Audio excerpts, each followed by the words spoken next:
অতিরিক্ত সরবরাহের পাশাপাশি ঈদের ছুটির কারণে বগুড়ার হাটবাজারে কমে গেছে গ্রীষ্মকালীন সবজির দাম। ক্রেতা না থাকায় টমেটো ও ঢেঁড়স সহ অনেক সবজি ফেলে দিতে হচ্ছে বলে জানিয়েছেন কৃষকরা।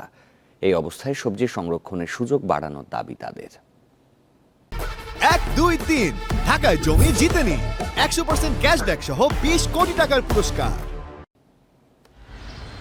চৈত্র থেকে ভাদ্র মাস পর্যন্ত বগুড়ায় ঢেঁড়স, বেগুন ও বরবটি সহ বিভিন্ন মৌসুমী সবজি উৎপাদনের লক্ষ্যমাত্রা ধরা হয় 1,39,000 টন।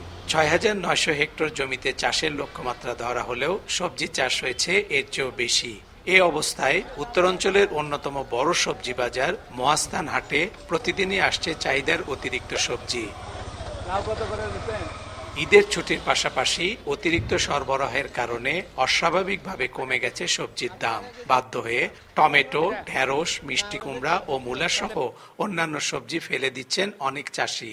টমেটো বেচনো 5 কেজি, একটু ভালো যেটা এটা বেচনো 6 টাকা 7 টাকা কেজি। অনেক টমেটো হালাই দিলাম, আর টমেটো নেওয়ার মতন লুকই নাই।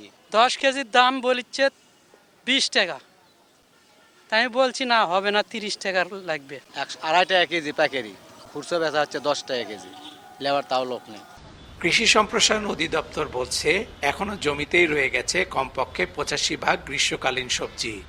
শহর এলাকা থেকে লোকজন গ্রামে চলে গেছে, যার কারণে শহর এলাকার যারা পাইকারি ক্রেতা তারা কিন্তু আমাদের এই প্রত্যন্ত এলাকা থেকে এই শাকসবজি সংগ্রহ করতে এখন ওই রকম উৎসাহ বা আগ্রহ দেখাচ্ছে না। আমরা আশা করি যখন লোকজন আবার শহর এলাকায় ফেরা শুরু করবে তারপরে আবার এইবার আমাদের স্বাভাবিক হবে। সংরক্ষণের সুযোগ না বাড়লে ভরা মৌসুমে আবারও সবজির দাম কমে যাওয়ার শঙ্কায় কৃষক। Hasibur Rahman, independent news, Mahasthan, Bogura.